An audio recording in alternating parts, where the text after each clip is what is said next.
Assalamualaikum warahmatullahi wabarakatuh. Perkenalkan, saya Astuti Ngafia Apriliani dari Pendidikan Kimia dan rekan saya Intania Isnaini dari Pendidikan Kimia akan mempresentasikan proposal penelitian 70 judul kami dengan dosen pendamping Profesor Dr. Sri Atun. Latar belakang masalah. Benda cagar budaya merupakan benda penting peninggalan sejarah, sehingga perlu untuk dilestarikan melalui kegiatan konservasi. Salah satu benda cagar budaya berbahan batuan adalah Candi Borobudur, yang terletak di Kabupaten Magelang, Jawa Tengah. Benda cagar budaya yang berada di luar ruangan sangat rentan terhadap kerusakan, seperti pelapukan yang disebabkan oleh mikroorganisme jamur. Untuk proses konservasi, sehingga perlu untuk dilakukan perawatan. Perawatan candi saat ingin menggunakan sapu ijuk, akan tetapi cara tersebut kurang efektif dan dapat mengikis permukaan batuan candi, sehingga perlu alternatif metode lain untuk dapat digunakan secara aman dan efektif mendukung konservasi cagar budaya dan lingkungan, yaitu salah satunya dapat menggunakan nanopartikel perak. Oleh karena itu, kami tertarik melakukan penelitian dengan judul Pengendalian Jamur Penyusun Lichen Batuan Candi Borobudur menggunakan AGNPS Preparasi Daun Pepaya, Carica papaya L. Rumusan masalah dalam penelitian kami adalah bagaimana karakteristik nanopartikel perak hasil preparasi menggunakan daun pepaya. Tujuan penelitian kami yaitu mengetahui karakteristik nanopartikel perak hasil preparasi menggunakan daun pepaya. Urgensi penelitian.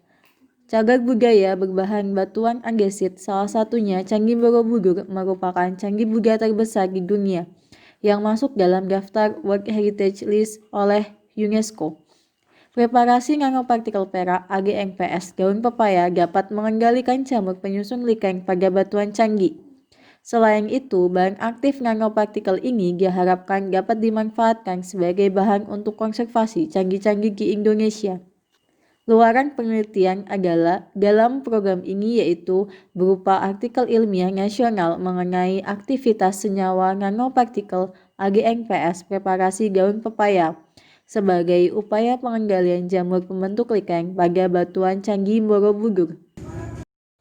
Situs cagar budaya. Situs cagar budaya seperti Candi Borobudur tersusun oleh jenis batuan andesit. Cagar budaya yang terletak di luar ruangan sangat rentan terhadap kerusakan dan pelapukan. Pelapukan yang terjadi pada batu Candi Borobudur disebabkan oleh makroorganisme dan mikroorganisme. Salah satunya oleh tumbuhan tingkat rendah seperti lumut kera atau lichen yang tumbuh di permukaan batuan. Lichen pada batuan Candi Borobudur. Lichen adalah bentuk simbiosis mutualisme antara jamur dan ganggang atau alga. Lichen yang banyak ditemukan hidup di batuan adalah kustose lichen, dan siklus hidup ada dua fase, yaitu seksual dan aseksual. Kegiatan perawatan batuan candi. Pada tahun 1970-an digunakan bahan kimia berbahaya seperti silopen, aldrin, malation, dan paration.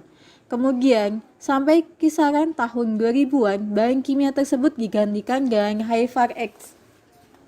Karena penggunaan bahan kimia dapat berbahaya, sehingga saat ini perawatan yang sering digunakan yaitu cara mekanis dengan sapu ijuk. Nanopartikel perak. Nanopartikel adalah material dengan ukuran kurang dari 100 nanometer. Nanopartikel perak memiliki kemampuan yang baik sebagai antimikroba terhadap bakteri, virus, mikroorganisme eukariotik, dan anti jamur. Metode sintesis secara kimia dan fisika mahal dan berbahaya terhadap lingkungan. Oleh karena itu, perlu adanya green sintesis atau metode sintesis yang lebih aman dan ramah lingkungan. Daun pepaya. Tanaman pepaya banyak ditemukan di Indonesia. Tanaman pepaya biasanya hanya dimanfaatkan buahnya untuk langsung dimakan atau dibuat jus. Daun pepaya kaya akan metabolit sekunder untuk ring sintesis. Daun pepaya dapat mereduksi ion Ag+ menjadi Ag0. Metode penelitian. Jenis penelitian eksperimen melalui sintesis dan karakterisasi nanopartikel perak hasil preparasi menggunakan daun pepaya. Kemudian dilakukan pengujian daya hambat pada jamur penyusun lichen batuan andesit Candi Borobudur. Subjek penelitian nanopartikel perak hasil preparasi menggunakan daun pepaya. Objek penelitian hasil karakterisasi nanopartikel perak meliputi uji UV vis dan uji PSA. Metode penelitian, variabel penelitian. Variabel bebas konsentrasi larutan nanopartikel perak biosintesis daun pepaya 0,5 milimolar dan 1 milimolar. Variabel terikat, hasil ukuran dan kestabilan nanopartikel perak serta pertumbuhan jamur penyusun lichen batuan Candi Borobudur. Variabel kontrol berupa konsentrasi AgNO3, medium tanam, jenis jamur penyusun lichen batuan andesit Candi Borobudur. Pelaksanaan penelitian, waktu April hingga Juli 2020, tempat Laboratorium Biologi dan Kimia FMIPA UNY dan Laboratorium Biologi Balai Konservasi Borobudur. Instrumen penelitian, alat-alat penelitian terlampir. Instrumen penelitian, bahan penelitian terlampir.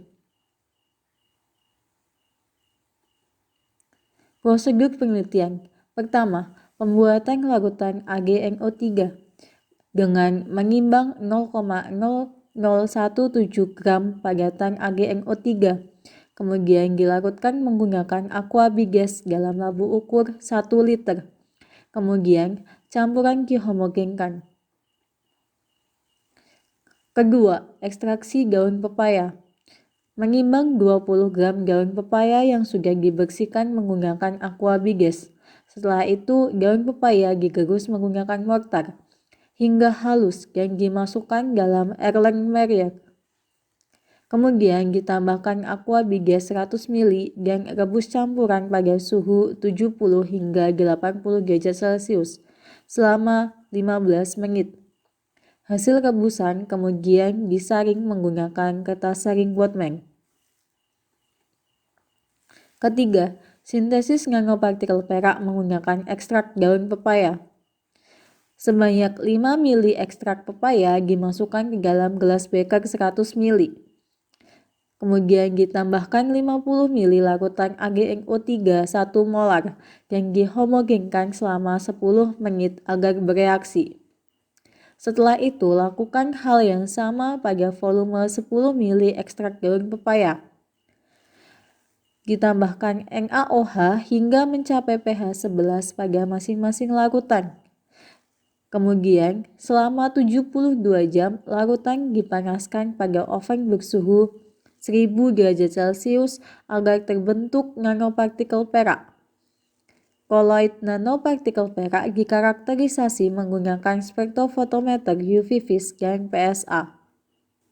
Pembuatan medium CGA, medium padat Kraspek dextrose agar atau CGA, dengan membuat 39 gram bubuk CGA ditambahkan dalam 1 liter aqua gas, kemudian diaduk dan dipanaskan dengan magnetic stirrer 100 derajat Celcius.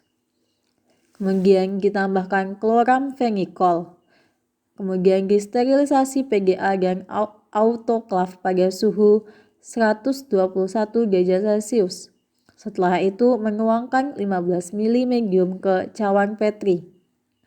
Kemudian diinkubasi pada suhu ruang 25 hingga 30 derajat Celcius. Isolasi jamur. Pemisahan jamur dari sampel lichen di batuan andesit dengan dikerik secara mekanis menggunakan skapel yang disterilkan. Kemudian pemisahan jamur dan alga dilakukan dengan sentrifuge dengan kecepatan 700 rpm selama 30 menit yang dihasilkan mikroalga pada bagian atas, yaitu jamur. Setelah itu, isolasi dan subkultur jamur pada medium CGA menggunakan metode pour plate dan diinkubasi selama 1 minggu pada suhu ruang 28 derajat Celcius. dan kelembaban 75%. Untuk presentasi selanjutnya akan dilanjutkan oleh rekan saya Intania Isnaini. Prosedur penelitian selanjutnya yaitu pengujian. Yang pertama, uji hambat nanopartikel pada jamur dari lumut kerak atau lichen dengan menggunakan metode difusi paper disk. Yang kedua, terdapat pengujian lapangan dengan metode penyemprotan. Selanjutnya, uji hambat nanopartikel pada jamur dari lumut kerak atau lichen. Yang pertama, diambil sebanyak 2 osa suspensi spora jamur A dan B, kemudian diencerkan dengan pengenceran 10 kali. Selanjutnya, hasil pengenceran kemudian sebanyak 200 ml dimasukkan dalam medium CDA diratakan menggunakan Drygalski. Selanjutnya, disiapkan paper disk berukuran 6 mm yang telah disterilkan direndam selama 20 menit pada variasi larutan Aquades, ekstrak AGNP, ketokonazol, dan biosintesis AGNPS.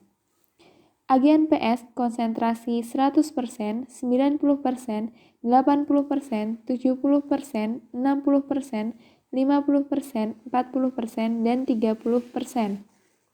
Setelah itu diletakkan secara aseptik paper disk yang telah dijenuhkan dalam variasi larutan pada permukaan medium CDA. Masing-masing jumlah pengulangan sebanyak 3 kali dan replikasi sebanyak 3 kali. Diinkubasi pada suhu 28 derajat Celcius dengan pengukuran diameter zona bening setiap 1 kali 24 jam selama 6 kali 24 jam. Selanjutnya, aktivasi daya hambat material uji ini diketahui dengan mengukur diameter zona bening di sekitar paper disk. Selanjutnya, pada pengujian lapangan terdapat 3 perlakuan. Yang pertama, perlakuan nanopartikel perak AGNPS variasi konsentrasi yang diujikan yaitu 0,5 milimolar dan 1 milimolar. Yang kedua, sebagai kontrol negatif lumut kerak pada batuan diberi Aquades steril. Perlakuan yang ketiga, yaitu sebagai kontrol positif digunakan lumut kerak pada batuan diberi perlakuan ketokonazol 2%. Hal-hal yang perlu diperhatikan dalam pengujian lapangan yang pertama, pengamatan dilakukan sebelum pengaplikasian dan setelah pengaplikasian. Yang kedua, pengamatan dilakukan terhadap perubahan morfologi perubahan warna kloroplas secara mikroskopis menggunakan mikroskop perbesaran 400 kali dan 1000 kali. Kemudian dicocokkan berdasarkan standar warna Faber-Castell. Yang ketiga, pengamatan dilakukan setiap 24 jam setelah dilakukan penyemprotan nanopartikel perak diamati durasi waktu 0, 3, 5, 7, 10, dan 15 hari. Prosedur penelitian selanjutnya yaitu teknik analisis data. Dengan parameter yang diukur dalam penelitian ini adalah diameter zona hambat dari setiap perlakuan yang diberikan, serta perubahan warna kloroplas. Data kuantitatif yang telah didapatkan diuji one-way ANOVA, data kualitatif menggunakan teknik deskriptif analisis. Hasil dan pembahasan. Yang pertama, sintesis dan karakterisasi nanopartikel perak, ekstrak daun pepaya yang dihasilkan berwarna kuning seperti pada gambar di samping. Selanjutnya, pembuatan nanopartikel perak. Pada gambar pertama, pembuatan nanopartikel perak. Gambar kedua, nanopartikel perak daun pepaya saat 0 menit. Gambar ketiga, nanopartikel perak daun pepaya saat 7 hari. Nanopartikel perak yang terbentuk berwarna coklat kekuningan. Terjadi proses perubahan warna menjadi bening dan bertambahnya jumlah endapan dalam pembuatan nanopartikel perak. Mekanisme reaksi sintesis nanopartikel perak menggunakan tanaman atau ekstrak tanaman melibatkan interaksi elektrostatik antar gugus fungsional masing-masing konstituen ekstrak tumbuhan dan ion Ag+ seperti yang ditunjukkan pada gambar. Uji UV vis. Berikut nanopartikel perak yang terbentuk kemudian dikarakterisasi menggunakan spektroskopi UV vis dengan panjang gelombang 200 sampai 500 nanometer untuk mengetahui terbentuk atau tidaknya nanopartikel perak. Berikut gambar grafik hasil UV vis. Pada garis berwarna hitam menunjukkan spektrum larutan blanko, garis berwarna biru menunjukkan larutan AgNO3, garis berwarna merah muda menunjukkan spektrum sampel 10:50, garis berwarna hijau menunjukkan sampel spektrum larutan 5:50. Berdasarkan gambar di atas menunjukkan bahwa pada larutan AgNO3 terdapat satu puncak serapan, yaitu pada panjang gelombang 364 nanometer. Puncak serapan untuk sampel nanopartikel perak pada perbandingan 5:50 menunjukkan panjang gelombang 404,25 nanometer dengan absorbensi 0,732. Sedangkan puncak serapan untuk sampel nanopartikel perak pada perbandingan 10:50 menunjukkan panjang gelombang 381 nanometer dengan absorbensi 0,394. Hal ini menunjukkan telah terbentuknya nanopartikel perak ditandai dengan terjadinya reduksi ion Ag+ menjadi Ag0 yang dapat dilihat melalui puncak serapan nanopartikel perak pada perbandingan 5:50 dengan panjang gelombang 404,25 nanometer. Hal ini sesuai dengan penelitian yang dilakukan oleh Prasetyowati et al. Tahun 2018 bahwa nanopartikel perak terbentuk pada panjang gelombang 387 hingga 450 nanometer. Uji UV vis. Berikut adalah grafik kestabilan panjang gelombang dan absorbensi sampel nanopartikel perak perbandingan 5:50 dan 10:50 pada hari ketiga hingga hari ke-28. Berdasarkan grafik di atas terdapat kestabilan nano Ag+ pada sampel dengan perbandingan 5:50 dan 10:50. Pada hari ketiga, puncak serapan untuk sampel nanopartikel perak perbandingan 5:50 yaitu pada panjang gelombang 404 nanometer. Dan puncak serapan sampel nanopartikel perak perbandingan 10:50 yaitu pada panjang gelombang 386,5 nanometer. Hal ini menunjukkan telah terjadinya reduksi ion Ag+ menjadi Ag0 yang dapat dilihat melalui puncak serapan nanopartikel perak pada perbandingan 5:50 dengan panjang gelombang 404 nanometer. Pada hari kelima pada perbandingan 5:50 panjang gelombang konstan 404 nanometer untuk sampel nanopartikel perak. Sedangkan pada sampel 10:50 mengalami penurunan panjang gelombang menjadi 381 nanometer. Hari ke-7, puncak serapan pada perbandingan 5:50 yaitu 404 nanometer, sedangkan pada perbandingan 10:50 masih mengalami penurunan menjadi 365 nanometer. Hari ke-14 pada perbandingan 5:50 panjang gelombang konstan 404 nanometer untuk sampel nanopartikel perak, sedangkan pada sampel 10:50 mengalami penaikan panjang gelombang menjadi 367,5 nanometer. Hari ke-21, panjang gelombang pada 5:50 mengalami sedikit penurunan menjadi 402,5 nanometer. Pada perbandingan 10:50 mengalami penurunan kembali yaitu 361,5 nanometer. Hari terakhir, hari ke-28, panjang gelombang 5:50 mengalami kenaikan menjadi 404,25 nanometer. Pada 10:50, panjang gelombang menjadi 361,5 nanometer. Hal ini menunjukkan bahwa nanopartikel perak pada sampel dengan perbandingan 5:50 sudah terbentuk. Uji PSA. Untuk mengetahui distribusi ukuran nanopartikel perak yang terbentuk. Berdasarkan gambar di samping menunjukkan distribusi ukuran nanopartikel perak ekstrak daun pepaya berkisar antara 35,6 nanometer hingga 651 nanometer dengan ukuran rata-rata partikel yang terbentuk memiliki nilai sebesar 53,9 nanometer. Seperti yang telah diketahui, ukuran nanopartikel yang baik berkisar antara 1 hingga 100 nanometer. Isolasi dan karakterisasi jamur penyusun lichen batuan Candi Borobudur.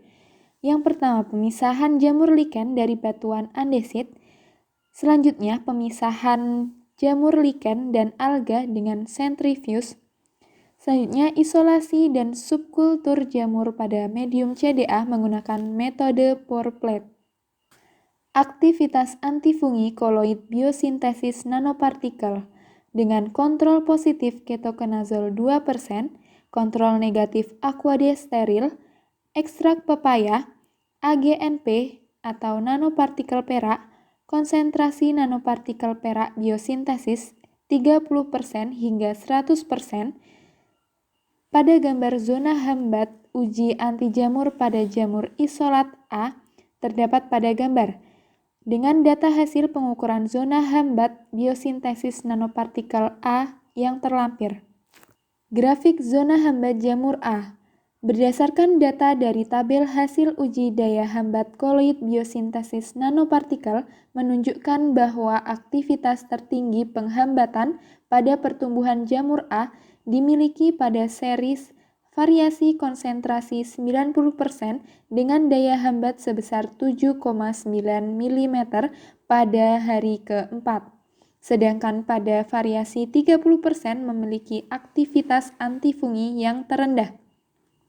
Aktivitas antifungi koloid biosintesis nanopartikel pada jamur B. Di samping gambar zona hambat uji anti jamur pada jamur isolat B. Dengan data hasil uji daya hambat biosintesis nanopartikel pada jamur B terlampir. Grafik zona hambat jamur B. Berdasarkan data dari tabel uji daya hambat koloid biosintesis nanopartikel jamur B menunjukkan bahwa aktivitas tertinggi penghambatan pada pertumbuhan jamur B dimiliki pada series variasi konsentrasi 80% dengan daya hambat sebesar 8,51 mm pada hari keempat. Sedangkan pada variasi 30% memiliki aktivitas antifungi yang terendah. Untuk penelitian kami sudah 90% terlaksana, akan tetapi uji lapangan belum dapat kami laksanakan, sehingga kami belum dapat menarik kesimpulan dan saran dari penelitian kami. Sekian presentasi kami, terima kasih. Wassalamualaikum warahmatullahi wabarakatuh.